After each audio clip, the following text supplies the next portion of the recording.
तो JEE mains के नतीजे आ गए हैं और जहां छात्रों की परीक्षा खत्म हुई है, वहीं पेरेंट्स के लिए असली इम्तिहान तो अब शुरू हुआ है ना?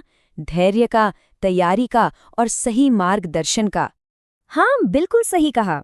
सच तो ये है कि इस पूरे एडमिशन प्रोसेस में एक पेरेंट का रोल इतना ज़रूरी होता है, शायद जितना लोग सोचते हैं उससे कहीं ज़्यादा। चलिए तो शुरुआत करते हैं उस पहले पड़ाव से जहां सबसे ज्यादा तनाव होता है, और वो है पेपर वर्क। ये कागज, वो कागज और बाकी सारी प्रैक्टिकल चीजें। लेकिन कभी सोचा है कि आखिरी मिनट में इतनी घबराहट, इतनी भागदौड़ होती क्यों है? लगभग हर परिवार को इससे गुजरना पड़ता है, पर इसकी असली जड़ क्या है? जवाब यकीन मानिए बहुत सीधा है, पर अक्सर हम इस पर ध्यान नहीं देते। सारे तनाव की जड़ है अधूरे या गलत दस्तावेज। एक छोटी सी गलती और पूरा प्रोसेस अटक सकता है। तो कौन कौन से दस्तावेज हैं ये रही पूरी लिस्ट। देखिए, इसमें जेईई स्कोर कार्ड, 10वीं 12वीं की मार्कशीट, टीसी, माइग्रेशन सर्टिफिकेट, यहाँ तक कि जाति और आय प्रमाण पत्र जैसे जरूरी कागजात भी हैं। इन सब की एक फाइल बस पहले से बनाकर रख लीजिए और लास्ट मिनट की टेंशन से बच जाइए। अच्छा, अब सवाल ये है कि ये सब मिलेगा कहाँ से? बहुत आसान है। इसको 3 हिस्सों में बांट सकते हैं। टीसी और माइग्रेशन के लिए सीधा स्कूल जाना है। जाति और आय सर्टिफिकेट के लिए तहसील कार्यालय, और स्कोर कार्ड जैसी चीजें वो तो ऑनलाइन पोर्टल्स पर ही मिल जाएंगी। और हाँ, एक बहुत ज़रूरी सलाह, इन सभी दस्तावेजों की ना सिर्फ प्रिंटेड कॉपीज नहीं, बल्कि डिजिटल सॉफ्ट कॉपीज भी तैयार रखें। कहीं क्लाउड पर सेव कर लीजिए, क्या पता कब, कहाँ, कौन सी कॉपी काम आ जाए। तैयारी पूरी होनी चाहिए। ओके, तो पेपर वर्क वाला हिस्सा तो हो गया। अब आते हैं उस चीज पर जो शायद इससे भी ज्यादा जरूरी है, इमोशनल पहलू। क्योंकि इस सफर में एक पेरेंट का सही व्यवहार ही बच्चे की सबसे बड़ी ताकत बन सकता है। हाँ बिल्कुल, और इस बात का पूरा सार इस एक लाइन में है। जरा ध्यान से सुनिए। आत्मविश्वास शांतिपूर्ण माहौल में बढ़ता है, भयपूर्ण माहौल में नहीं। मतलब साफ है, घर का माहौल बच्चे के आत्मविश्वास की नींव है। तो करना क्या है और क्या नहीं, ये स्लाइड इसको बिल्कुल साफ कर देती है।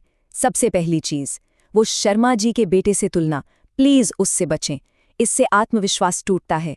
उसकी जगह बच्चे को ज्यादा सुने, आराम से बात करें, उनके प्रयास की तारीफ करें, सिर्फ रैंक पर मत अटके रहिए। अच्छा, और जिन बच्चों ने जेईई एडवांस्ड के लिए क्वालिफाई कर लिया है, उनके माता पिता के लिए ये 4 बातें बहुत ज़रूरी हैं। सबसे पहले तो इस उपलब्धि का जश्न मनाइए। फिर उन्हें एक डिस्ट्रैक्शन फ्री पढ़ाई का माहौल दीजिए। उनकी नींद और डाइट का ख्याल रखिए और हमेशा हमेशा उनके प्रयास को प्रोत्साहित कीजिए, परिणाम को नहीं। लेकिन एक बहुत ज़रूरी सवाल, अगर कोई बच्चा जेईई एडवांस क्वालिफाई नहीं कर पाता या आईआईटी में नहीं जाता, तो क्या करियर खत्म हो जाता है? बिल्कुल नहीं। यही बात पेरेंट्स को समझनी है कि आईआईटीज के आगे भी जहाँ हैं, एक सफल इंजीनियरिंग कैरियर के लिए ढेरों रास्ते हैं। स्टेट सीईटी एग्जाम्स हैं, इतने अच्छे अच्छे प्राइवेट विश्वविद्यालय हैं, अवसरों की कमी बिल्कुल नहीं है। और यही सबसे बड़ी सच्चाई है, हमेशा याद रखने वाली बात। कोई एक परीक्षा किसी का करियर तय नहीं करती। लंबी रेस में स्किल, प्रोजेक्ट्स और लगातार नया सीखने की चाह, यही चीजें काम आती हैं।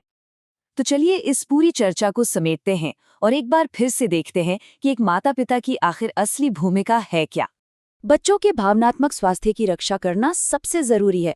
इसके लिए कुछ आसान पर बहुत असरदार चीजें की जा सकती हैं, जैसे परिवार के साथ डिनर के वक्त परीक्षा की कोई बात नहीं, उन्हें थोड़ा खेलने कूदने के लिए प्रोत्साहित करना, और सबसे जरूरी, उन्हें बार बार ये एहसास दिलाना कि वे अंकों से कहीं बढ़कर हैं। और आखिर में ये 5 सुनहरे नियम, इन्हें हमेशा याद रखिएगा। नियम नंबर 1, दस्तावेज समय से पहले तैयार। 2, काउंसलिंग के समय बिल्कुल शांत। 3, किसी से भी तुलना बिल्कुल नहीं। 4, दबाव नहीं, प्रोत्साहन दीजिए। और 5, बच्चा जो भी रास्ता चुने उसका समर्थन कीजिए। तो हम इस विश्लेषण को इसी एक सोच के साथ खत्म करते हैं कि हर बच्चे को एक मार्गदर्शक की जरूरत है, एक जज की नहीं, और एक माता पिता का शायद यही सबसे बड़ा और जरूरी रोल है।